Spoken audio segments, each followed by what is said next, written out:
തിരുവനന്തപുരം ലോക്സഭാ മണ്ഡലം. ആ തിരുവനന്തപുരം ലോക്സഭാ മണ്ഡലത്തിൽ പ്രചരണം അവസാന ഘട്ടത്തിലേക്ക് പോകുമ്പോൾ കണക്കുകൾ വളരെ വ്യക്തമാക്കുന്നത് ഇടതുപക്ഷ സ്ഥാനാർത്ഥി സി ദിവാകരൻ മത്സര രംഗത്തെ ഇല്ല എന്നുള്ളതാണ്.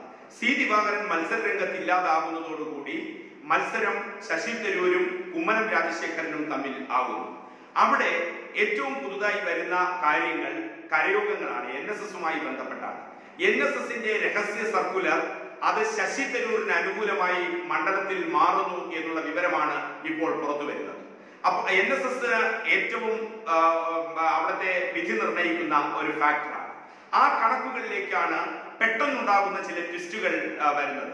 രാഹുൽ ഗാന്ധിയുമായി ബന്ധപ്പെട്ട് NSS പ്രോ UDF സ്റ്റാൻഡ് എടുക്കുന്നുവെന്നും അവിടെ ശശി തരൂരിന് അനുകൂലമായ ചില രഹസ്യ നിർദ്ദേശങ്ങൾ താലൂക്ക് യൂണിയൻ തിരുവനന്തപുരത്തിന് ഉള്ളിൽ നിൽക്കുന്ന തിരുവനന്തപുരം ലോക്സഭാ മണ്ഡലത്തിന് ഉള്ളിൽ നിൽക്കുന്ന താലൂക്ക് യൂണിയനുകളിൽ ലഭിച്ചു എന്നുമുള്ള വിവരമാണ് വരുന്നത്. എന്തായാലും കണക്കുകൾ ആ തരത്തിൽ വരികയാണെങ്കിൽ അട്ടിമറികൾ അട്ടിമറികൾ അട്ടിമറികൾ എന്നുള്ള രീതി അത് വോട്ടെടുപ്പിന്റെ അവസാന മണിക്കൂർ വരെ നിലനിൽക്കും അടിയൊഴുക്കുകൾ എന്നാണ് വ്യക്തമാകുന്നത്. അവിടുത്തെ ഒരു സാമുദായിക സമവാക്യം എടുത്തു കഴിയുകയാണെങ്കിൽ തിരുവനന്തപുരത്തിന്റെ ജനസംഖ്യയിൽ ഏറ്റവും ഭൂരിപക്ഷം ഹൈന്ദവരാണ്. 66% ഹൈന്ദവരാണ് ഈ തിരുവനന്തപുരം ലോക്സഭാ മണ്ഡലത്തിൽ ഉള്ളത്. ക്രൈസ്തവർ 19%, മുസ്ലിങ്ങൾ 13%, 13നും 14നും ഇടയിൽ. ഈ കണക്കുകളിൽ ഏതൊക്കെ തരത്തിലാണോ LDF കാര്യങ്ങൾ മുന്നോട്ട് കൊണ്ടുപോകുന്നത്, അവിടുത്തെ തിരുവനന്തപുരത്തെ ഏറ്റവും പ്രധാനപ്പെട്ട വിഷയം അത് ശബരിമല മാത്രമാണ്. പത്തനംതിട്ടയിൽ ശബരിമലയും പ്രളയവുമാണ് വിഷയം. തിരുവനന്തപുരത്ത് പ്രളയം അത്രമാത്രം അഭിമുഖീകരിക്കാത്ത ഒരു ജില്ലയായിരുന്നു. പ്രളയം അവിടെ ഒരു വലിയ വിഷയമല്ല. അവിടെ മണ്ഡലത്തിൽ ഉയർന്നു കേൾക്കുന്ന ഏറ്റവും വലിയ വിഷയം ശബരിമല തന്നെയാണ്. അപ്പോൾ ശബരിമല വിഷയവുമായി ബന്ധപ്പെട്ടുള്ള അവകാശവാദം ഏറ്റെടുക്കുന്നത് അത് LDFന് തിരിച്ചടിയാകുന്നു. സി ദിവാകരനുള്ള മറ്റൊരു തിരിച്ചടി കഴിഞ്ഞ തവണത്തെ പേയ്മെന്റ് സീറ്റുമായി ബന്ധപ്പെട്ടൊക്കെയാണ്. യഥാർത്ഥത്തിൽ തിരുവനന്തപുരത്തിന്റെ മത്സര രംഗത്ത് നിന്ന് സി ദിവാകരൻ അപ്രസക്തനായി കഴിഞ്ഞു. സി ദിവാകരൻ അപ്രതീക്ഷിതനായി കഴിഞ്ഞു.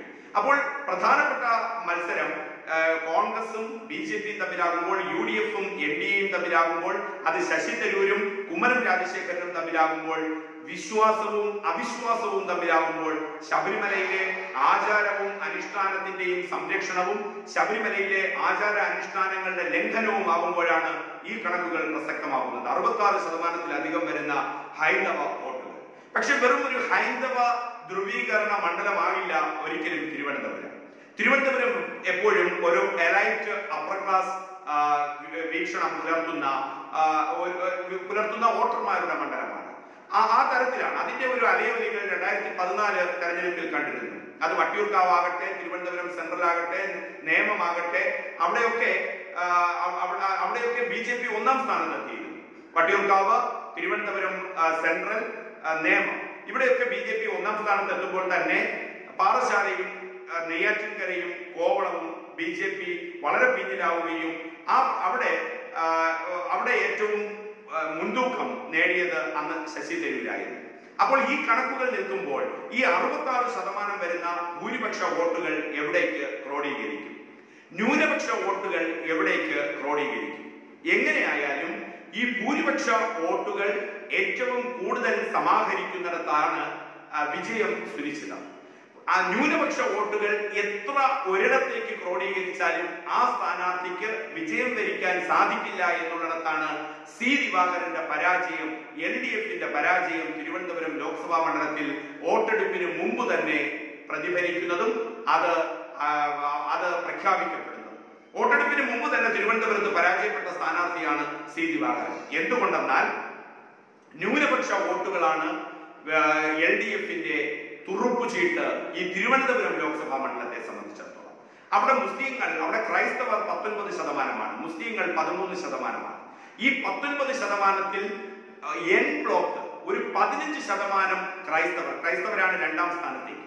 ഈ 19-ൽ 15% ക്രൈസ്തവരും LDFിലേക്ക് വോട്ട് ചെയ്യുകയും 13% മുസ്ലിങ്ങളിൽ 10% പേരും LDFന് വോട്ട് ചെയ്താൽ പോലും അവിടുത്തെ ശതമാനം 15-ഉം 10-ഉം 25% മാത്രം.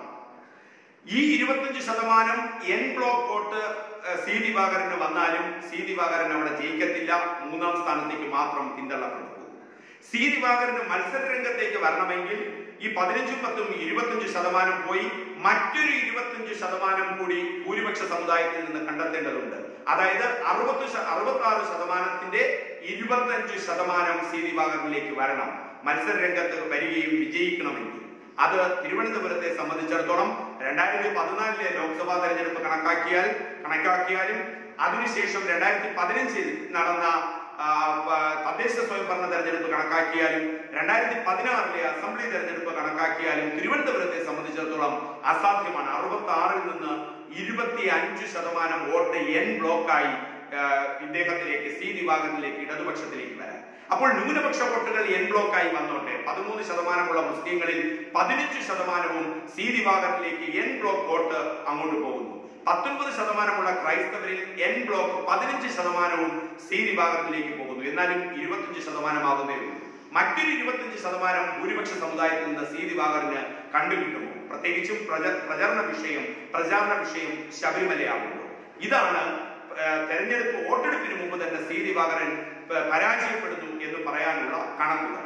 അപ്പോൾ സി ദിവാകരൻ സൈഡ് ലൈൻ ചെയ്യപ്പെട്ടു. പിന്നെയുള്ളതാണ് 2 സ്ഥാനാർത്ഥികൾ. അതായത് ന്യൂനപക്ഷത്തിന്റെ എൻ ബ്ലോക്ക് വോട്ടുകളും സി ദിവാകരന് കൊടുത്തു കഴിഞ്ഞാൽ പോലും സി ദിവാകരൻ ആ തിരുവനന്തപുരം ലോക്സഭാ മണ്ഡലത്തിൽ വിജയിക്കില്ല, പരാജിതനാണ്. അപ്പോൾ എൻ ബ്ലോക്ക് വോട്ടുകളും നമ്മൾ സി ദിവാകരന് കൊടുത്തു കഴിഞ്ഞു. സി ദിവാകരൻ പരാജിതനാണ്. ഇനി ആ വോട്ട് മുഴുവനായി സി ദിവാകരന്റെ പെട്ടിയിൽ ഇരുന്നോട്ടെ. അടുത്ത സി ദിവാകരൻ ആഗ്രഹിക്കുന്ന അല്ലെങ്കിൽ മത്സര രംഗത്ത് നിൽക്കുന്നതാണ് 66% ഭൂരിപക്ഷ വോട്ടുകൾ. അതിൽ നിന്നൊരു 20% സി ദിവാകരന് കൊടുത്താൽ പോലും ബാക്കി വരുന്ന 80% വോട്ട് എൻ ബ്ലോക്കായി എവിടേക്ക് വരും? ആ വിഭജനമാണ് തിരുവനന്തപുരത്തിന്റെ വിജയിയെ നിശ്ചയിക്കുക. അത് കുമ്മനം രാജശേഖരനാണോ അതോ ശശി തരൂരിനാണോ? നായർ ഭൂരിപക്ഷ സമുദായത്തിൽ തന്നെ, ഹൈന്ദവരിൽ തന്നെ നായർ സമുദായത്തിനാണ് ഏറ്റവും വലിയ അപ്പർ ഹാൻഡ്. NSS പറയുന്നു ശശി തരൂരിനാണ് പിന്തുണ എങ്കിൽ അതിനെ അതിജീവിച്ചുകൊണ്ട് കുമ്മനം രാജശേഖരന് ആധിപത്യം നേടാൻ സാധിക്കുന്നു. അപ്പോൾ കുമ്മനം രാജശേഖരന്റെ പോസിറ്റീവ്സ് എവിടെയാണ്?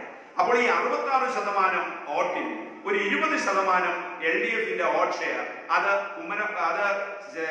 സി ദിവാകരന് വിട്ടുകൊടുത്താൽ തന്നെയും ബാക്കി വരുന്ന വോട്ടുകളിൽ 20% പോയാൽ ബാക്കി വരുന്ന 46% വോട്ട്, 46-നും 50-നും ഇടയിലുള്ള 50% വോട്ട്, ആ വോട്ടുകൾ എങ്ങനെ ക്രോഡീകരിക്കപ്പെടും, എങ്ങനെ നിശ്ചയിക്കപ്പെടും എന്നുള്ളതിന്റെ അടിസ്ഥാനത്തിലാണ് ഈ 2 സ്ഥാനാർത്ഥികളുടെ വിജയം അവിടെ നിശ്ചയിക്കപ്പെടുന്നത്.